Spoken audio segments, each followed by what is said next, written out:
দীর্ঘ ১৮ বছর প্রবাসে থাকার পর আগামী ২৫ ডিসেম্বর দেশে ফিরছেন বিএনপির ভারপ্রাপ্ত চেয়ারম্যান তারেক রহমান। লন্ডন থেকে তার প্রত্যাবর্তনের খবরে দলীয় নেতাকর্মীদের মধ্যে ব্যাপক উৎসাহ ও প্রত্যাশা তৈরি হয়েছে। বিএনপির পক্ষ থেকে বলা হচ্ছে, তার দেশে ফেরা দলটির সাংগঠনিক কার্যক্রমে নতুন গতি আনবে এবং আসন্ন ত্রয়োদশ জাতীয় সংসদ নির্বাচনকে সামনে রেখে রাজনৈতিক মাঠে বড় প্রভাব ফেলবে। তারেক রহমান ২০০৮ সালে উন্নত চিকিৎসার জন্য লন্ডনে যান এবং এরপর থেকে সেখানেই অবস্থান করছেন।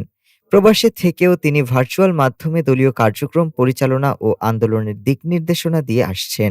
রাজনৈতিক বিশ্লেষকদের মতে, সাম্প্রতিক রাজনৈতিক পরিবর্তন ও আন্দোলনে তার নেতৃত্ব গুরুত্বপূর্ণ ভূমিকা রেখেছে। তবে বর্তমান আইনশৃঙ্খলা পরিস্থিতি ও সাম্প্রতিক রাজনৈতিক সহিংসতার প্রেক্ষাপটে তার নিরাপত্তা নিয়ে উদ্বেগ প্রকাশ করেছে বিভিন্ন মহল।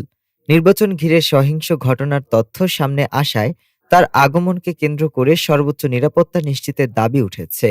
বিশ্লেষকদের মতে, তারেক রহমানের প্রত্যাবর্তন বাংলাদেশের রাজনীতিতে একটি গুরুত্বপূর্ণ মুহূর্ত, যা নতুন রাজনৈতিক বাস্তবতার সূচনা করতে পারে। ডেস্ক রিপোর্ট, আজ বার্তা।